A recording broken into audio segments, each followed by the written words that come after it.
you guys were leaving today. Or is it tomorrow? I need some technical support. So think about that. I'll be with you. Maybe we can talk a little later. I'll be with you.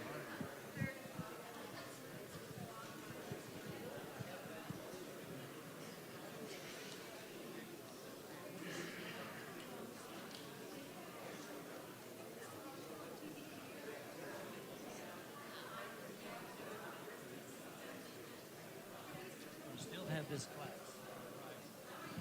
Look at having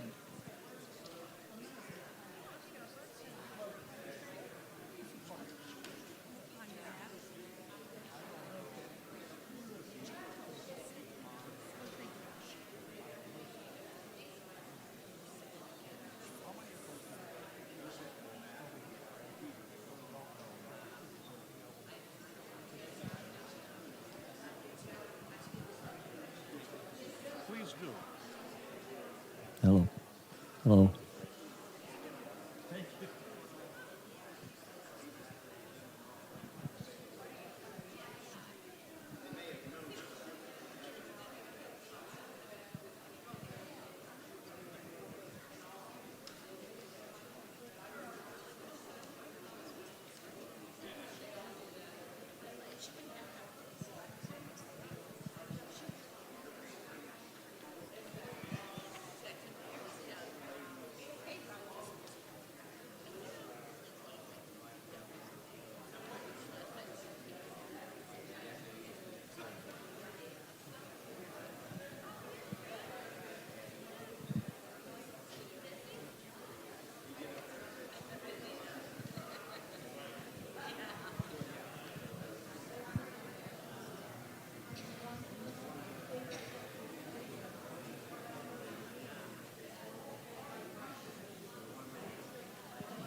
I woke up laughing this morning.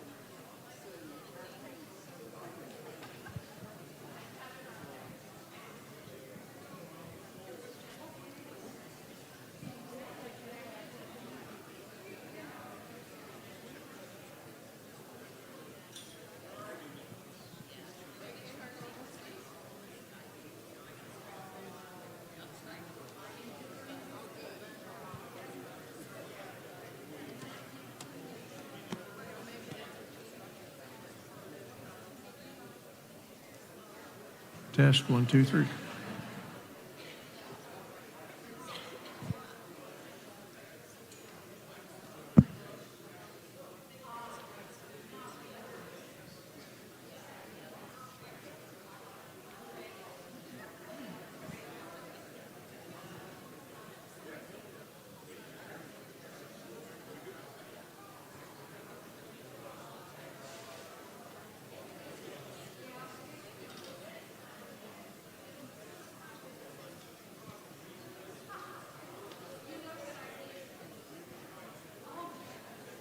Let's go ahead.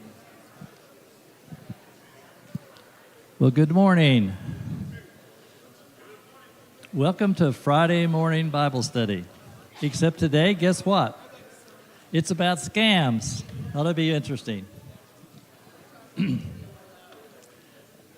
Just a couple announcements. The ice cream social is moving along very well. We have 102 people or so already signed up.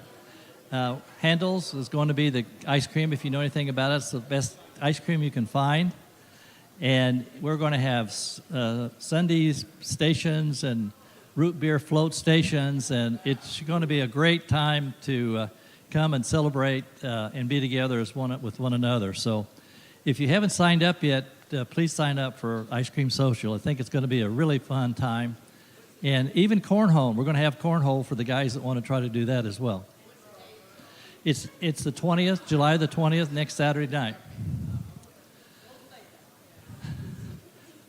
I don't know of any other announcements other than, as you know, Steve Johnson has been this week on vacation in California. He's coming back today, and he will be back next week. And then we've got a couple more sessions with him before we take a break. There's one break then before we start back with David. So kind of give you an idea, he has about 2 more classes for us, and then we'll take 1 week break and then start over again. So also, Fred is our speaker today. I think most all of you know him. He's a very well-known person around the church here, a very godly man, but most importantly, in addition to that, he's a good technical guy. He's an IT guy. I think you're going to find him being very informative as to what's happening to us in this crazy world we're living in today. So I'm looking forward to Fred and his comments. So if you didn't pick up one of his handouts, make sure you do get one for the handout. If there aren't anything else, let me have a couple prayer requests, and we will pray and start off with Fred. A couple prayer requests. Judy has asked again for us to pray for her grandson, who's got some very serious medical issues, and so we always need to help hold up our families and our grandkids and kids that are needing prayer from God. In addition, Michael is having minor surgery next week. We ask you to pray for him as he goes into the surgery. I think it's on Tuesday of this next week. He says it's minor, but who knows what that means. But anyway, those are 2 prayer requests that you might remember as well. If there is anything else, let me pray for Fred and our group, and then we'll get started. Father, thank you for this opportunity to be here, to learn about you in a way that's different, that you'll be able to educate us, Father, on how we need to handle this world we're living in that's totally turned upside down. So just be with us today. Guide Fred as he goes through his presentation. May we all have open hearts and ears to hear what he has to say and to use that to protect ourselves as well in this world. Again, we want to bring up Judy's grandson. We want to be with him and the family and to be praying for him and as well for Michael and his minor surgery. So please be with those 2 people as well. We ask all these things in Jesus' name. Amen. Amen. All right, thank you, George. Well, good morning. We've been talking about doing this with the Cornerstone leadership team for probably almost 2 years. I don't know when we first mentioned it, but I'm glad we got it on the schedule, and today's the day. So, and I think the timing is good because every day we hear about more scams, more people becoming victims of online scams, and it's changing all the time. So I hope you'll find this informative, and I'm going to give you some, not only kind of go over some of the major and most popular scams that are going on today and how those take place and red flags to look for, how we can avoid becoming a victim, but also some things we can do to protect ourselves. And so we'll go ahead and get started. Let's see here.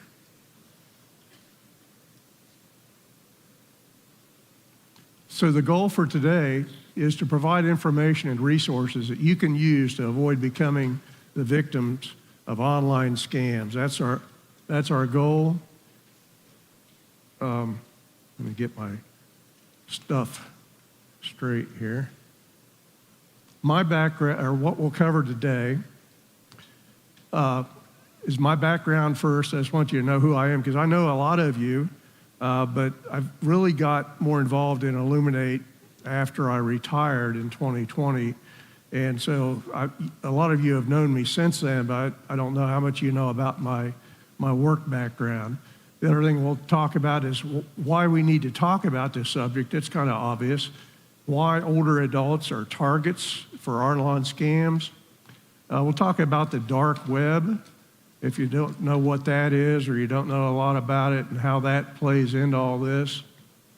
We'll go through some of the most common scams today, and I focus kind of on the ones that people are losing a lot of money on, and the ones that will have the most impact on people's finances. And then finally, we'll go over some actions that you really need to take if you haven't already to protect yourself.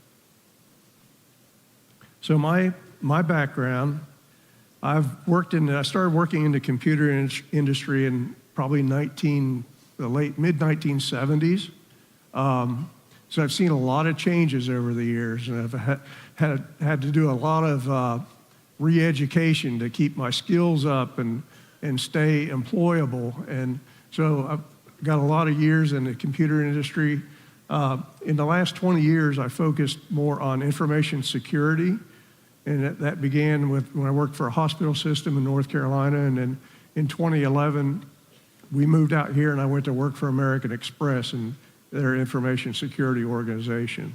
So I focused on that, and then like I said, I retired in 2020 in the midst of COVID. Not because of COVID, but because I had planned to. So, but some of let me do this. One of the things that at American Express, one of the certifications I earned was a Certified Information System Security Professional. And the only reason I mention that is that in order to maintain that certification, I had to have so many hours every quarter of continuing education courses. So I spent a lot of time, a lot of days attending seminars on the latest trends in hacking and cybersecurity and all that. The other thing I was involved in was this organization called InfraGard in the Arizona chapter. I was a member of that, and that's really an organization that's run by the FBI, and the purpose of it is to share information that they have with IT people that support the IT infrastructure that supports our nation. So like transportation, banking, any of the major infrastructures, they would let us know and educate us on what the latest trends were so that we could protect our infrastructure. So I learned a lot and was constantly learning from that organization. So that's my background. I just wanted to give that to you to let you know, why I'm up here. So I need to talk about this subject. I apologize. Some of these screens are, hopefully you can read this. I'll explain it to you. And also the handouts I have, I made those, some of those might be a little bit small on some of the things, but I didn't want to waste or use, 20 sheets of paper per person. So, and along that line, if you want an electronic copy of that, you can put your email address on the sheet over there, and I'll send you one that you can look onto your computer, and it's real clear of all the slides. And also, if you want to share it with somebody else, you can just email it to them. But why we need to talk about this subject, this graphic is from the FBI Internet Crime Division. They take complaints. If you're scammed, you can send a complaint to the FBI and fill it out. And this is the number of complaints and the amount of money people lost by age group.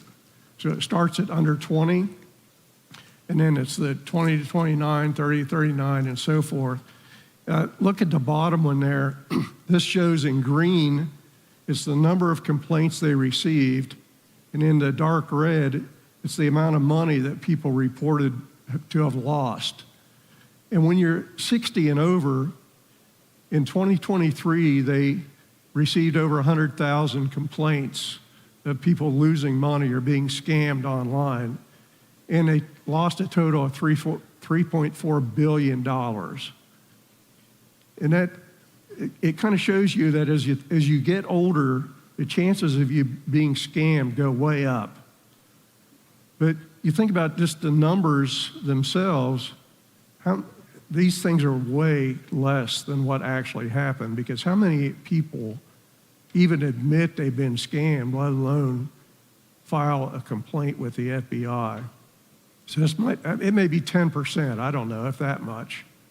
And so this could be 10 times that much. It could be, 330 or 300 billion. I don't know. It could be any amount, but it's a huge number that scammers are taking money from people, especially people over 60. So there's a huge need to talk about this and for older people to be aware of it especially. So why are older people targets? We're going to look at some reasons, but there's one thing that I want you to know, that we get scammed more than others, that it's not a reason that we're a target, and it's not because we're dumb. When you get scammed, and I've never been scammed, I have several friends that have been, or you see people on TV that have become victim of a scam, the first thing they say is, I just feel so dumb. I cannot believe I fell for that. I should have known better. Well, I want to tell you, these people are con men. They know, they are good at their craft, and they know how to get people and get their confidence. And it's not because we're dumb, it's because they're so good at what they do. But there are other reasons that we fall victims. Number one is people our age, we grow up in a different time, and we're taught to trust people. We naturally trusted people. We were shown to trust people, I think, by our parents. And we grew up in a time when people were more trustworthy. A lot of times our parents didn't even know where the keys to the house were. They never locked the house, right? Because they didn't have to worry about it. Now that's not the case. And we naturally assumed that people we didn't know were honest. We assumed they were honest until they proved themselves otherwise. We assumed they were innocent until proven guilty. We can't assume that anymore, especially when people contact us, we don't know who they are, and especially if they're on the phone or online. We can't assume that people are who they say they are. So that's one reason that we're targets. Another reason that we were taught to be polite. If people call us up on the phone, first of all, when we were growing up, if the phone rang, you picked it up and answered it, right? Because somebody had a reason to call you. There was never such a thing as a telemarketer in 1950 or 1960 or even 70, right? So if the phone rang, and that's been ingrained in us, if the phone rings, we pick it up and answer it. And also, one of the worst things we could ever do on the phone was hang up on somebody. So we were taught to be polite. You never hang up on anybody. That's rude. So we were taught to be polite, and that kind of makes us more likely or kind of targets for these scammers who know that. The third thing is these scammers assume that because we're over 60 or retired, that we've got some money in the bank. If you're going to target some people to try to get their money, would you target some people in their 30s that have a mortgage and 2 car payments and child care and all that, and they're living paycheck to paycheck? Or would you target maybe somebody that's older, that's worked their whole life and saved money and have some money in the bank, have their mortgage paid? The scammers know this, so that makes us a target as well. The other thing is that they know that many of us may be socially isolated. We're not around people a lot. So when the phone rings, we want that human interaction. We'll pick up the phone and talk to people. And they play on that too. They know some of us are in cognitive decline. I won't make any jokes about anything going on right now, but that's a fact. It may not apply to any of us, but in general, people, as they get older, they get pre-dementia or dementia, and these scammers, they love people like that. They can prey on them.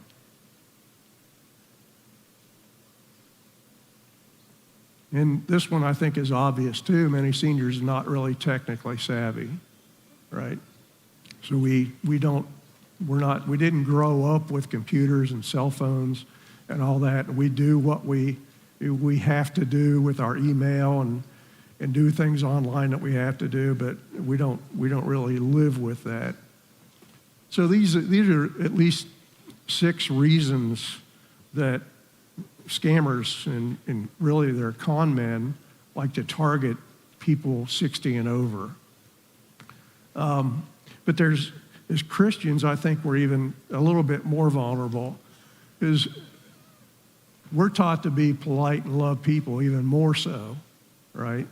We don't want to be rude to people. We're taught that we need to treat people with respect, and so we'll engage with people on the phone, or not want to cut them off or anything. We're also taught to be obedient to authority. So a lot of these scams, the scammers are imposters. They're con men, and they'll call up and say, "Hey, I'm with." I know one friend of mine. Somebody called her up and said, "I'm with the Federal Reserve, I think, or one of the federal agencies, and we've discovered a problem with your bank account, and we need to fix that." And she had kind of pre-dementia, and so she would never question that authority. We're taught to never question authorities. And so we give people more credit than they need. We need to not assume they are who they say they are. And so that's, as far as Christians, we need to be more aware of that. And Jesus, when he had some advice for, as he sent his 12 out. You remember in Matthew, and he sent them out into the world. And what did he tell them? He says, "Behold, I send you out as sheep in the midst of wolves. So be shrewd as serpents and innocent as doves." And I don't want to take that verse out of context, but I think that's good advice for us today. We're like sheep as older people because of all those reasons I listed. In the midst of wolves, these scammers, and they're not nice people. I mean, you think about some of the stuff they've done and they do. They're just in it for the money. They don't care about anybody else. He says, "But be shrewd as serpents and innocent as doves." And what he's really saying there, the other versions say, "Be wise as serpents." He's not saying be mean, but just be aware. Get some street smarts about what's going on this with these scams, and yet be innocent as doves. It doesn't mean we need to be angry or mean or anything like that, but I think that's really, that's really good advice. So why have scams become so common? And I made this little graphic. If you think about it, this is from a criminal's view.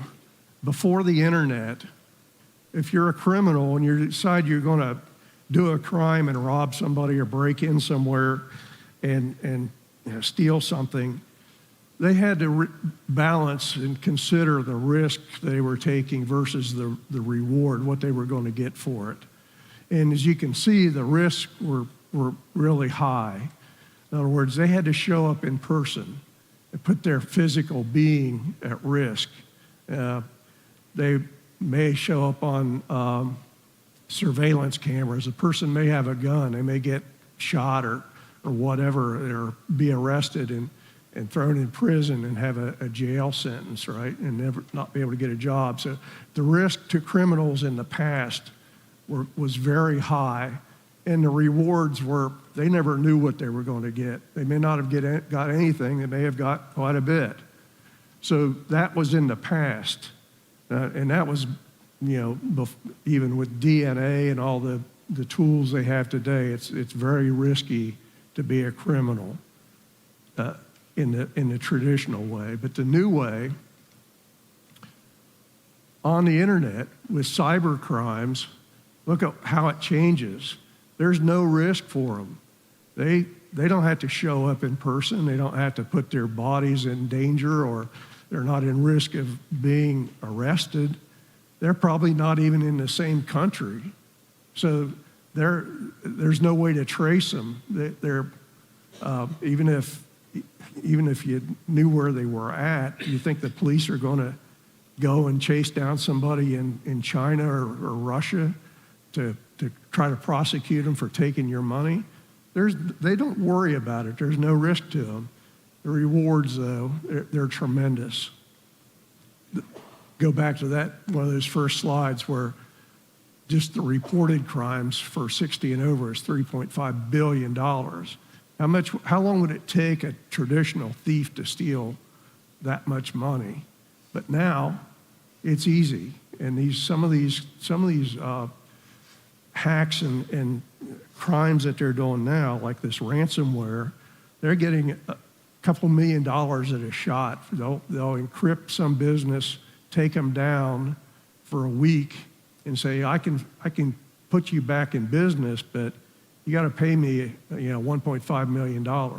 And they pay it, which just encourages more of it.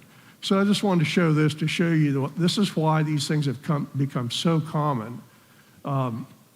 There's no risk to the criminal, and the rewards are really high. So I want to talk a little bit about the dark web. You probably heard about the dark web. I don't know if you know exactly what it is. It's a part of the internet that's only accessible with a special browser. So it's not like you can just type in a website address that's on the dark web and go to that website. You have to put special software on your computer. It was actually created by the government, by a division of the Navy, to exchange confidential information, like for spies or whatever they do, military secrets. Like I say, the websites you can Google, but you won't ever see a website on the dark web show up in the Google results. It uses encryption to hide the identity and locations of the users.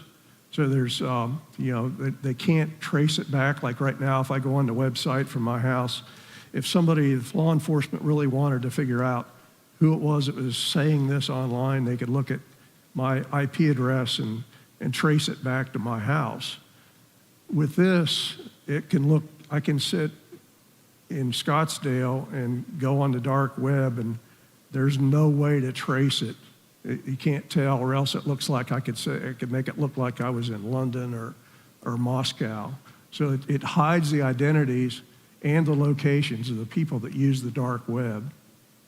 Also, people on there use cryptocurrency, like Bitcoin. And the reason they use that is it's untraceable. You can't tell who the payer is and who's getting paid. So you can't trace who's doing business on there. The websites on the dark web are called marketplaces, and I'll tie all this together to how this affects us here coming up. So what's it used for? Well, about anything that's illegal or immoral. It's to buy and sell drugs, weapon, stolen data like credit cards, or in our case, our personal information, stolen social security numbers, counterfeit currency. You can buy fake IDs and passports. You access child pornography. You can buy computer hacking tools if you're a wannabe hacker. You can buy them on there. Other uses, you can hire hackers to work for you. You can hire hitmen if you want to put a contract on somebody. There's hitmen on there that you can pay and have somebody killed. It's used for sex trafficking. It's used for terrorist communication because it's all encrypted and nobody can really monitor what's going on. I say anything that's illegal or immoral, they took this thing that the government created for good and they've basically taken it over and use it for all kinds of stuff. So it's the virtual equivalent of walking down a dark alley in the most dangerous city at 3 o'clock in the morning. There's everybody on there is they're not good people, and you can find anything you want if you're willing to pay for it. That's where a lot of our information ends up. When we have these data breaches in these companies, and this article I found the other day is from June 29th. It says the largest data breaches in 2024, 1 billion stolen records and rising. And if you look at the highlighted place, the text there, it's got huge stores of personal information getting stolen and posted online on the dark web, reams of medical data covering most people in the United States getting stolen. These breaches not only affect the individuals whose data were irretrievably exposed, but also embolden the criminals who profit from their malicious cyber attacks.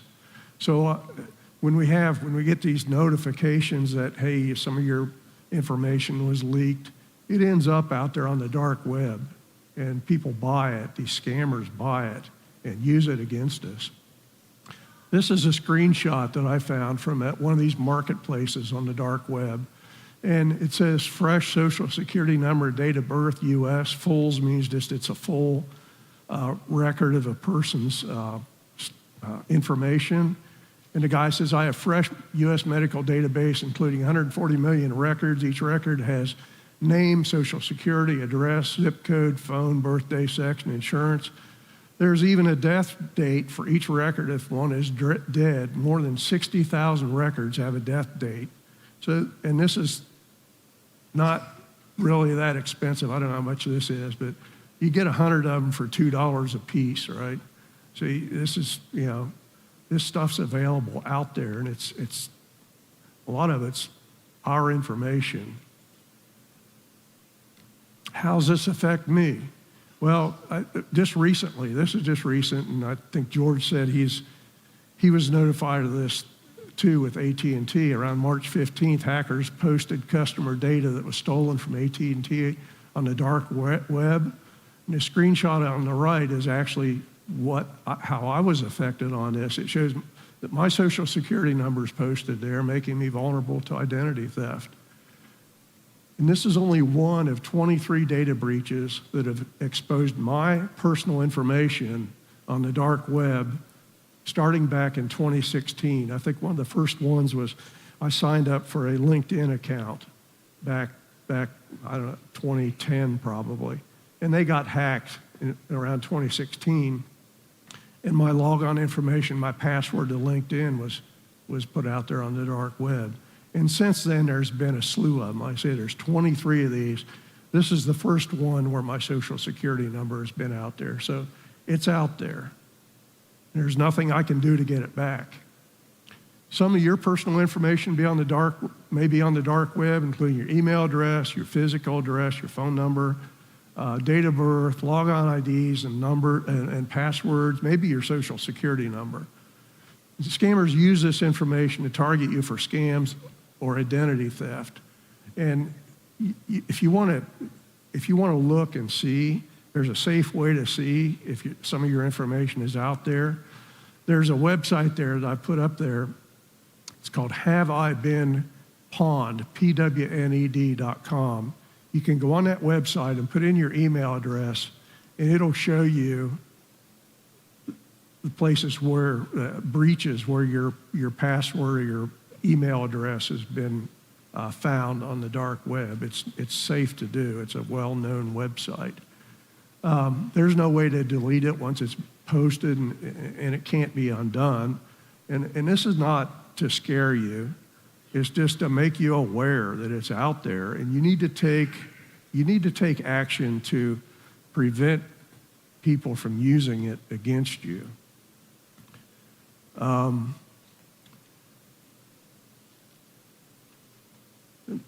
me say one other thing before we move on to the most common scams. So we started out talking about how we're targeted. We have targets. Well, how do they target us, right?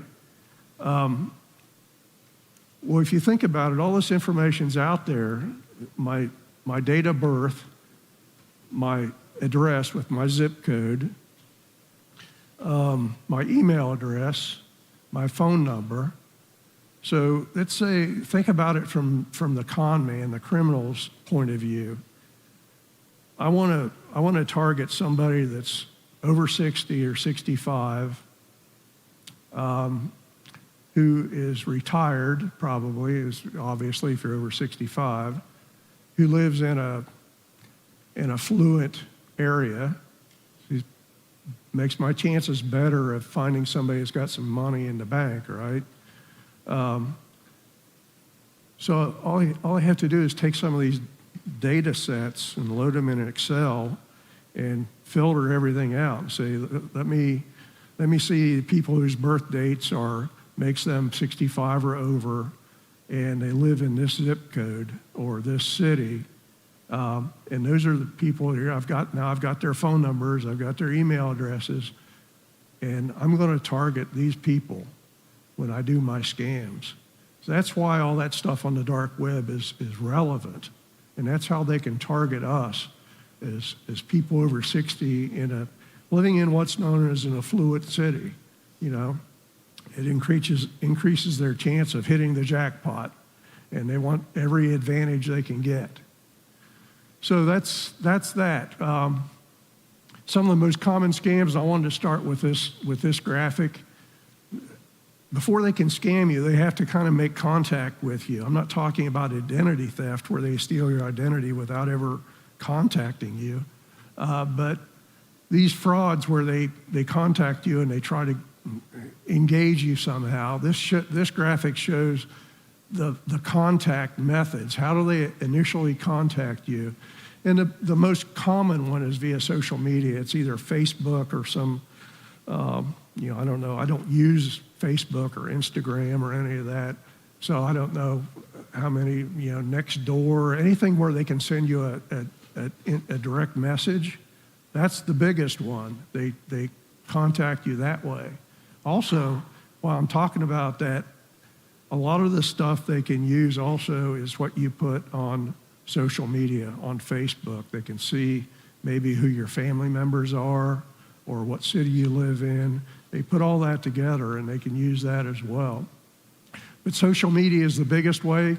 Website and apps like, just other websites where they can engage you.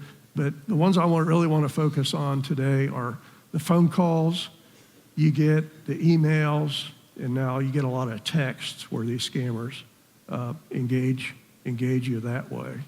And then online ads is another one, and the bottom one is just regular old mail. So the number one scam that I put down here is because I know a couple people that were victims, although in the end they didn't really lose any money, was this one where, hey, you get a call or you get an email that says there's suspicious activity on your bank account and we've blocked access and we need to help you fix it. I'm here to help, right?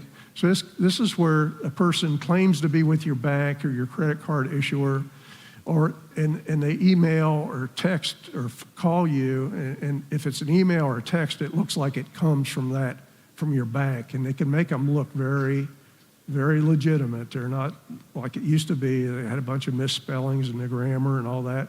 They've gotten a lot better at that. So there's always, one of the things you always notice about this, there's always a sense of urgency to verify transactions, or, we need to move your money to a different account. If the contact method is via email, it'll look very authentic, and it'll usually have a link to click on, in the email. If the contact method is via phone, they may ask for your account number, your username or password, or they'll say, hey, I'm with Bank of America. There's a problem on your account, so in order to fix that, we need to download some. I can help you fix that and transfer your money. We need to move it to a new account. I just need to log onto your computer. You can watch what I'm doing or whatever, but they'll have you download some software, and that gives them access to it. And you have to click it and grant them access, and they're very slick. Any objection you have, they have answers for. They've done it before. They're good at their craft. And so that's one of my friends. That's how she got caught. And she said, something told me in the back of my mind that I shouldn't click that button that says, grant access. She said, I wished I would have listened to that little voice in the back of my head. And that's one of your best defenses on this. If somebody calls you up and they're trying to tell you something, if something just doesn't feel right, or a little voice, maybe it's the Holy Spirit, maybe it's something else, listen to it. She ignored it, and she was really sorry she did. She didn't lose any money in the end, but she had to change all her banking information, her accounts, and she's still dealing with it like 6 months later. So even if you don't lose any money, and some people have told me that the money wasn't even the hardest part. It was all the aftermath of trying to recover all that stuff from it. So the end result is that they'll try to transfer money from your account to their account. The red flags on this one is a person claims to be from your financial institution or a government agency, such as the Federal Reserve. So anytime somebody calls you up, texts you, sends you an email claiming to be them, assume that they're not who they say they are. They tell you your account's been hacked. It will help move funds to a new account. They convey a false sense of urgency and that you must take action immediately. They might ask you to download some software and click on a button. One of the biggest things is in all these scams, they love gift cards because gift cards are untraceable. They can't track them of who they went to. It seems like it would be obvious to say that none of these places are going to ask you to buy gift cards to pay for something, but people fall for it. So to avoid becoming a victim, and here's one of the biggest things as far as the phone stuff goes, and avoid being victim. Don't answer phone calls from numbers you don't recognize. Just let them go to voicemail. And then check the voicemail later. If it's your doctor's office or something, you can check your voicemail and call them back. You call them back on a number that you know is real. Don't call them back on the number that they leave in the voicemail. So that's one of the biggest things on all these. Just we need to get out of this mindset of when the phone rings, we pick it up and answer it. Just if you don't recognize the number, don't answer it. That'll make you avoid a lot of these, becoming a victim on a lot of these scams. The other thing is don't click on links in emails or texts from a financial institution that claim there's a problem with your account. Delete the email and text or call your financial institution to verify your accounts are secure. If you want, one of the best things you can do is go in, and I'll cover this here in a minute, go into your browser ahead of time and put your bookmarks or your favorites up on the top. You can go to your bank website and then put a favorite or a bookmark and make it to where it shows up in that bar up there. So anytime you want to go to your bank, don't click on links here or there. Go up there where you know that's where you're going to, that you don't show up on somebody's fake bank website and enter your password and information on that website, on the fake one. That's one thing you can do. The other thing you can do to avoid becoming a victim on a lot of this stuff is enable something that's called two-factor authentication. It's a fancy name, but you probably already know what it is. That's where when you log in, it wants to send you a text, and it sends you like a 6-digit text. That might seem like an inconvenience, but it's for your good. And what that does is it makes it to where you have to log on, you have to have a password. Well, now with this, you not only have to have the password, you have to have your phone, right? So it's an additional level. So somebody could get your username and password to your bank account and log on, but with this, they have to have your username, your password, and your phone. And that'll probably block 99% of them. So that's the first one. I'm going to have to probably skip some of these. I only got 20 minutes left, and I'm just getting started. So, but I'll go through the main ones. This one, I don't know how many of you this applied to, but it's another one where you can lose lots of money. And it's a romance or even a friendship, a combination of that and an investment scam. And the scam begins innocent enough. Somebody contacts you on social media, or usually on social media, they'll strike up a conversation with you, somebody that you don't know, and they may claim they live in a different city or a different country, and they may have a social media presence showing a really handsome or pretty woman and a lavish lifestyle, and they want to be your friend. And the scammer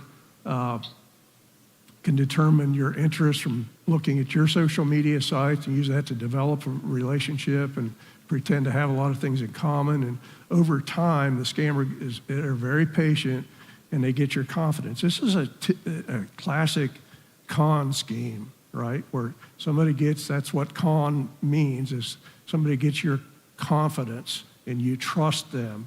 And then it moves to the financial part. Hey, I want to tell you about my finances. You know, I'm making all kinds of money, and you know, I can let you in on it and all that. And in the end, you end up sending them money. You guys wouldn't do that, I'm sure, but they're good.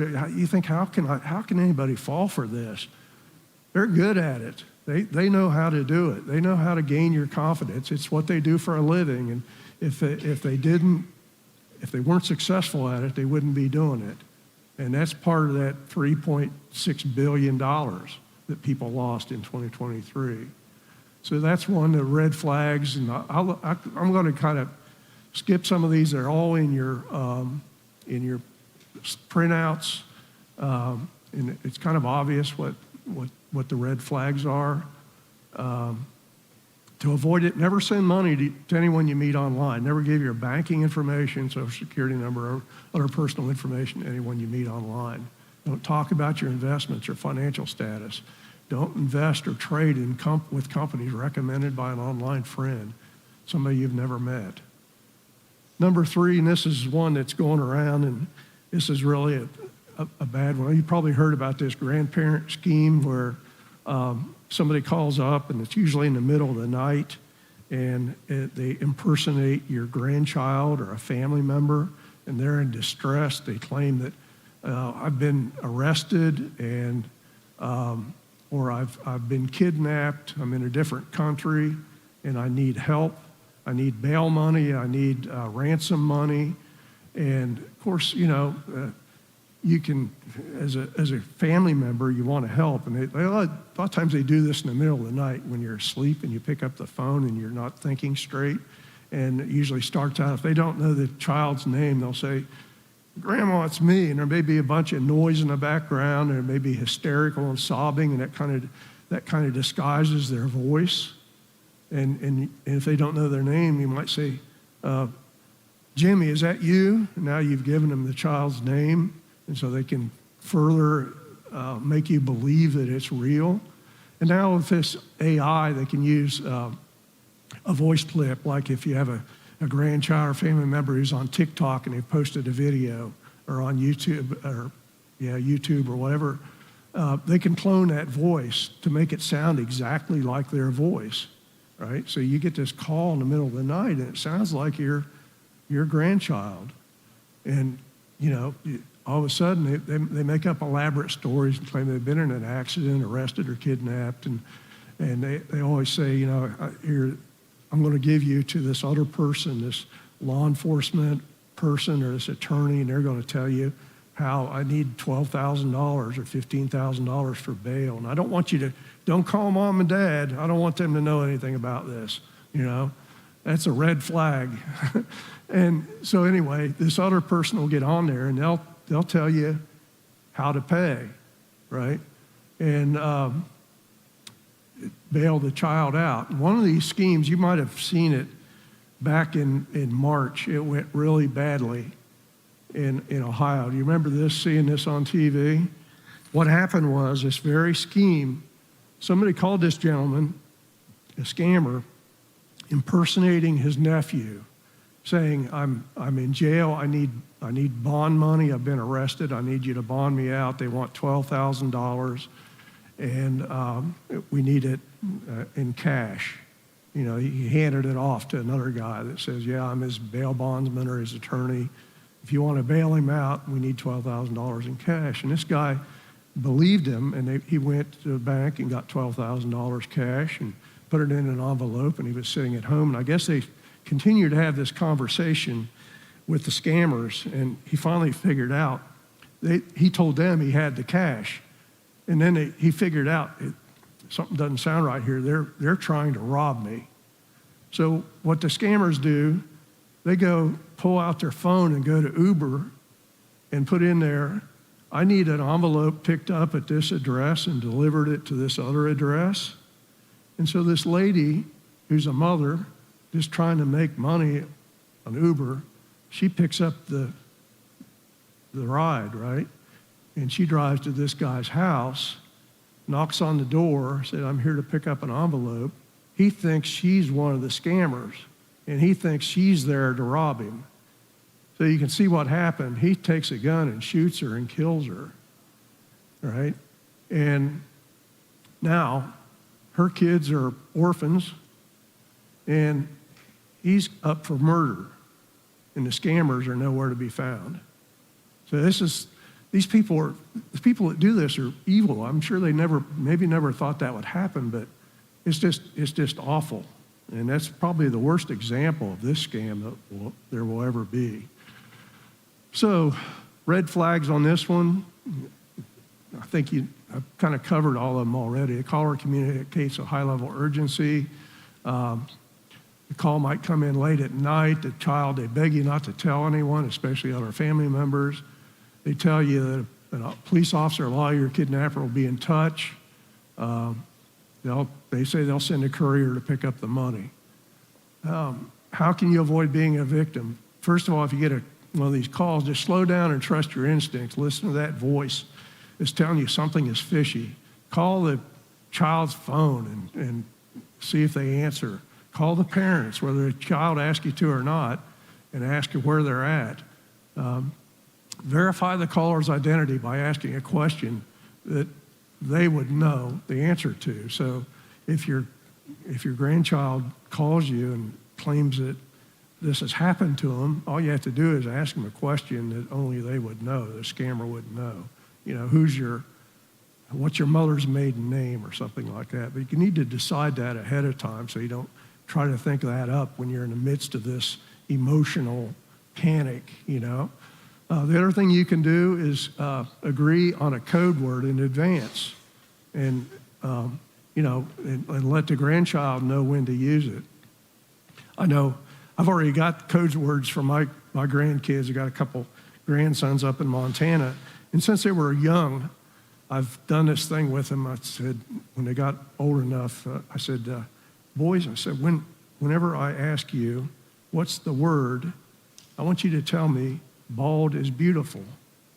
And so we did that. We've done it for years. At the end of a phone call, I say, boys, what's the word? And they'll say, bald is beautiful. And they'll just laugh. You know, they don't believe it.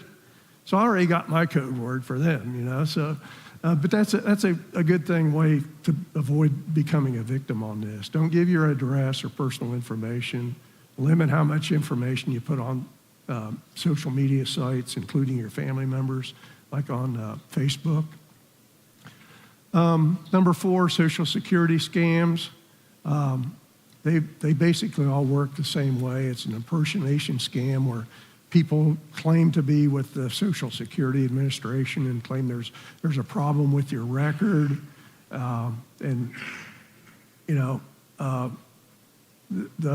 If there's a real problem with your Social Security record, they won't call you unless you've called them and asked them to call you back. They won't call you. They'll send you a letter in the mail. They'll never telephone you or text you or email you. But they use fear to pressure you to act immediately, same way. And they even may want you to pay something. I mean, it's just, obviously a scam. And there's the red flags for that. They may say they'll suspend your Social Security number to scare you, threaten you with arrest or legal action because you don't agree to pay something, threaten to seize your bank account, demand secrecy. Again, they may want to say something about gift cards. That's immediate red flag that it's a scam. To avoid becoming a victim, if somebody contacts you, assume they're scammers, even if they have some of your personal information, and call the Social Security and confirm if they're trying to contact you.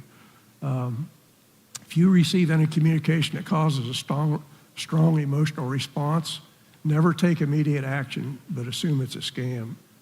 Make sure your online account at Social Security has a password is unique. In other words, it's not the same password you use everywhere else, and it's complex, it's long and kind of complicated. Again, enable two-factor authentication. It may be required on Social Security, I'm not sure. If your Social Security number, like mine, has been compromised and you want to, you can block anyone from accessing your account on the Social Security website. You just go and fill out it and call them, and they'll do that. But that means you can't access it either until you call them and tell them to take that block off of it. Boy, I'm going to have to get to the good part here. This is one though that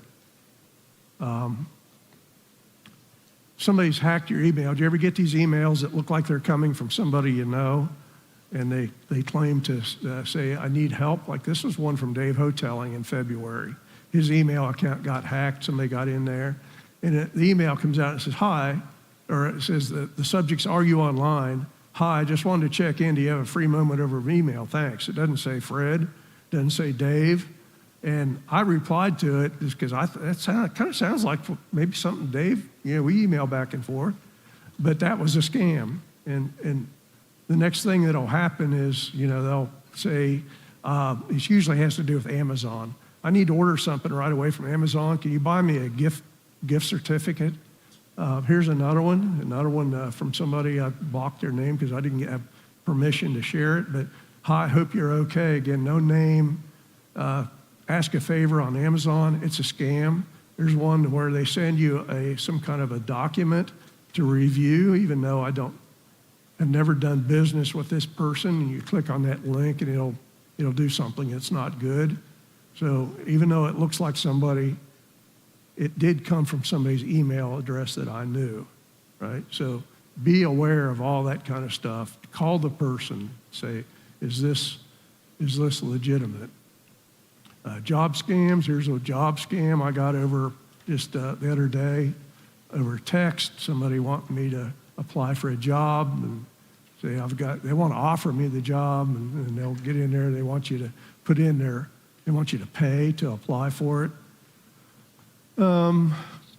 Just be careful when you're donating to political candidates that you know who you're giving to if you want to donate to them, because anybody can say, I'm from this candidate or that one, and you don't know who you're giving to or putting your checking account information into. Okay, we'll try to go through these to protect yourself. Some behavior, and I strongly suggest that you do some of these things if you haven't already. Change your behavior. Never answer phone calls from numbers you don't recognize. We already talked about that. Always let them go to voicemail. Check them later and only respond after verifying who they are. That'll cut out basically all the phone scams. Never respond to or click links in text from numbers you don't recognize. That's on text. If it's somebody that claims to be from someone you do business with, contact them yourself. The third one, never respond to or click links in emails asking you to take immediate action or review documents or invoices. Always go directly to the website or call them if the message claims to be from someone you do business with. if you do interact with somebody contacting you on the phone or online, don't assume they are who they claim to be. They're guilty until you prove them innocent. Never ignore that still small voice that's telling you something that isn't right. If you just do those things, you'll be protected from, I can't say you'll never be scammed, but that'll take care of the vast majority of them. Secure your online accounts. You know, it seems like we have accounts for everything, every retail store, every doctor's office. I was telling somebody the other day, you know, it used to be we only had one doctor, and now we have a doctor for every body part, right? We have a head doctor, an ankle doctor, a foot doctor. It's, you know, we have and they all, you have to create an account on each website, right? And you have to, so it's hard to keep track of all of them. So the thing is, for all those, and especially for your financial IRS security accounts, online shopping accounts, use a different password for each account. And this is important because you remember on the dark web, these passwords get leaked on there and they get bought, even if it's a LinkedIn password or your Facebook password. If you're using that same password on your bank account, guess what? They can just go to Bank of America, they can go to all the major banks. Usually we log in with our email account as a user ID, and they're in. So don't use the same password everywhere. Even though it's easy to remember, it's a bad practice. And somebody will get into your accounts. Use a complex password, like not an easy one, not just, you know, most of them, they require uppercase, lowercase, special characters. The other thing I want to encourage you to do is purchase a password manager to securely save the passwords for all your online accounts. And I don't get any money from this company, but it's the one I use. It's Keeper Security. And it's all encrypted, and it's online. They have a mobile app. So we've got 125 different accounts in there. And I've got it on my phone, so no matter where I'm at, I can look up and see how to log on. I have to have a piece of paper at home with everything written out. It's all, even the company people at the company can't look at my passwords because it's encrypted with my master password. So that's a good one. Again, I mentioned two-factor authentication on as many accounts as possible.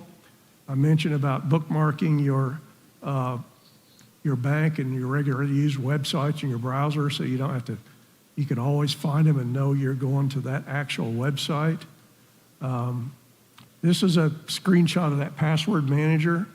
And if you look right here, it says master password. So I have one password that unlocks all of our other passwords. And it uses that password to encrypt everything. So even if this company got hacked, my information, all my passwords are secure. They can't read them. That's what it looks like inside. You can put them in folders. And I say we got like over 100 of them in there. We've been using it for years. This is two-factor authentication. Bookmark your banks where you have it. Right, let me go back. So it shows up right here. Every time you open your browser, you just click on that to go to your bank account.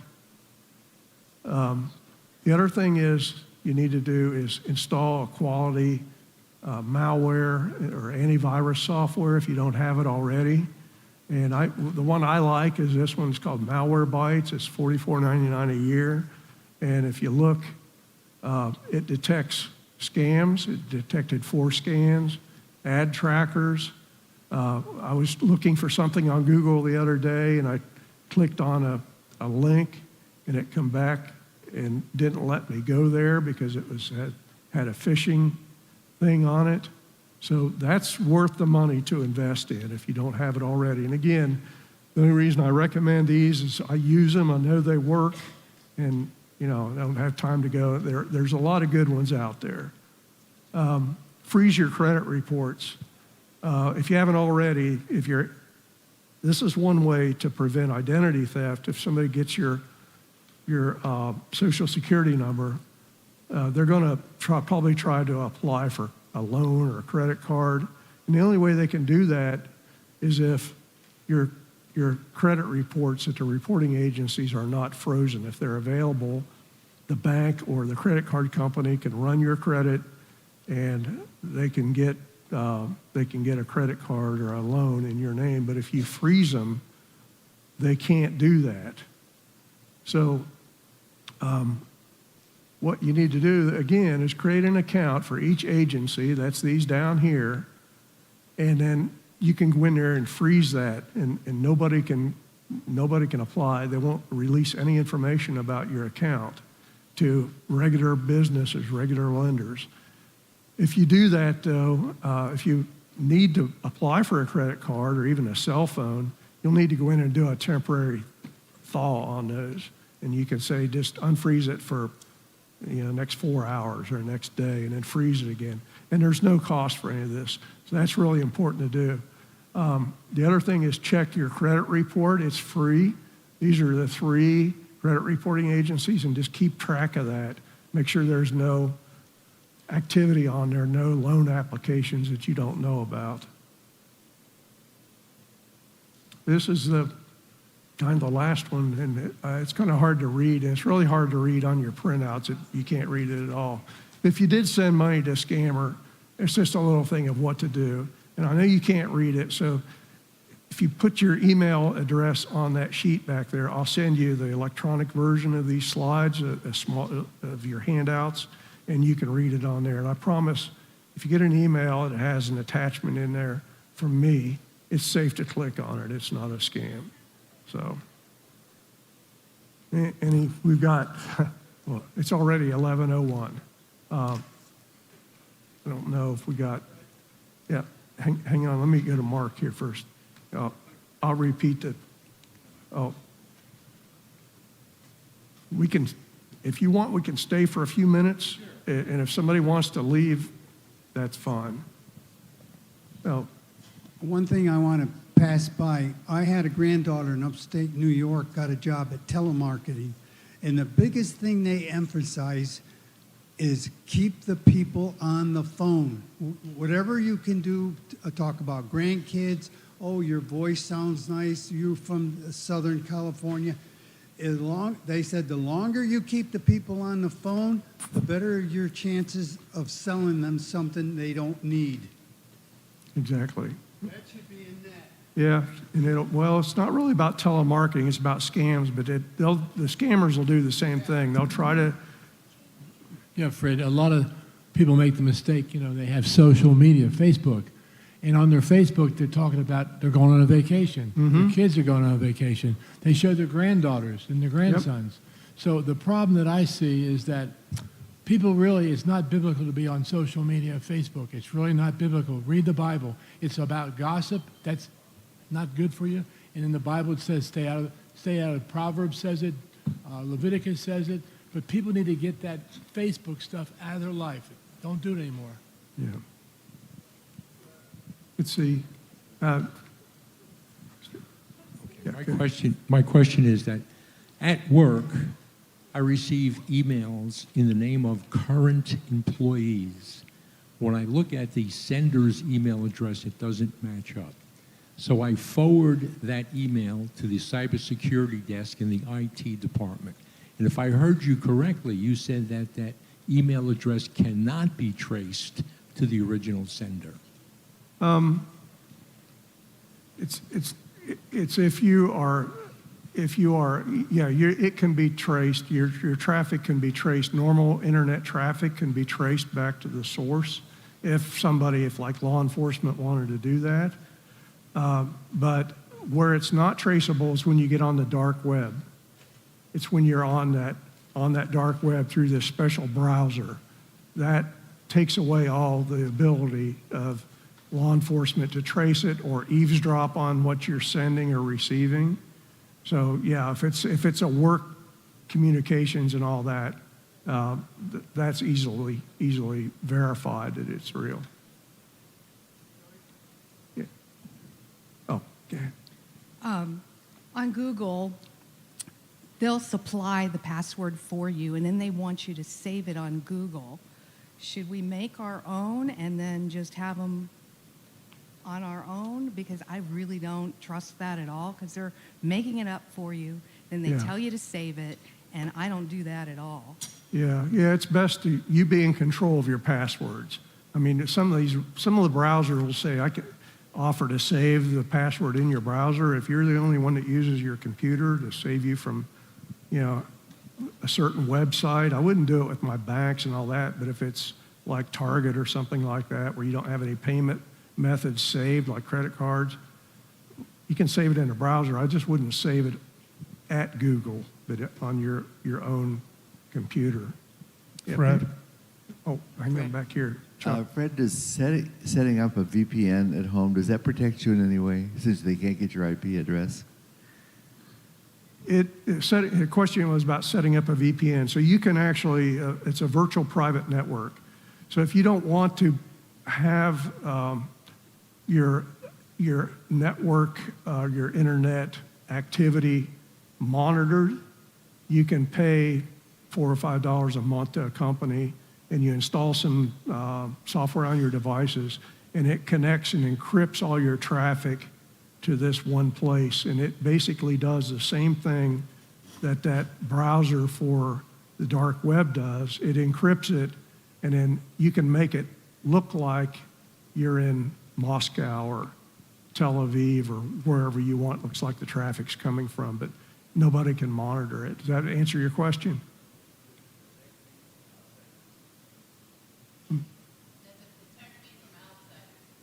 Yeah, it will. I mean, I don't know how much protection it would give you. It's mostly for privacy.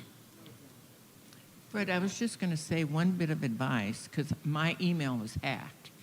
The Amazon note came that I needed help. Would they please do whatever for me? 2 of my friends gave $100. Yeah, I'm there you telling go. you, if you get that, call the person because I have no way of getting that money back for them. Right. So 2 of her friends, and you feel bad when it's your friends, right? Yeah. Yeah. Don. For your password manager, you use Keeper Security. Mm-hmm. How does that compare to Dashlane? To which one? Dashlane? I'm not familiar with it. There's a whole bunch of them out there. The reason I like this one, I don't know all these different ones. The reason I like this one was the fact that, let's say, Keeper gets hacked, right? And all of their data gets out on the dark web. All my passwords, my logins, my accounts. I've even got our driver's licenses on there, our credit card numbers. I don't want that out there. And because that master password is the key that encrypts all that information, it's all encrypted. It's just, it can't be decrypted except with that password that only Joyce and I know. It's not written down anywhere. We're the only ones that know it. And so even if it's say, I don't know who Keeper employs. They could have a drug addict that works from home, right? And needs money to support his habit. And if he had access through administrative rights in that application to get into that information, I don't want that. Even they can't see it. It's just garbage to them. It's all encrypted. It's not readable. So that's what I would check on if you wanted one of these password managers. Make sure it's completely secure, that even the people that work there can't see my passwords. Second question. For 125 passwords, do you kind of choose one as a core and then change 1 or 2 numbers, or do you sit there and create a new one for every account? Some of them we have on accounts like Discount Tire. I don't really care. I mean, we don't have a credit card saved on there. Somebody wants to make an appointment at Discount Tire in my name. I mean, I don't care, So some of them, yeah, they're the same, but the important ones that can have a financial impact, the credit union, the IRS, Social Security, investment accounts, they're all different and they're very secure. And with that password manager, it'll actually create a very secure password for you. I mean, long that I could never memorize, that nobody could ever guess. And I can just go in there and click on it. It copies it. When I log in, I paste it in the password thing, and I don't even need to know what it is. I trust that application. Yeah, George. Fred, one of the things that's not addressed here is when your personal health care information gets hacked through these patient portals. And I've gotten to the point where I just won't even use the patient portal. I'm just like, I don't know who this third party is you're using that you're sending all my very personal information out to. And they've now got this going on at the airports where they're taking your biometric information, saying, oh, we just need to scan you. Well, you can opt out of that. You need to opt out of portals and scanning and things that are invasive as much as you can. And if you do get with somebody who's trying to con you and you want to know whether or not they're telling the truth, you just start to talk to them about Jesus and give them the gospel. And they'll either run like the demon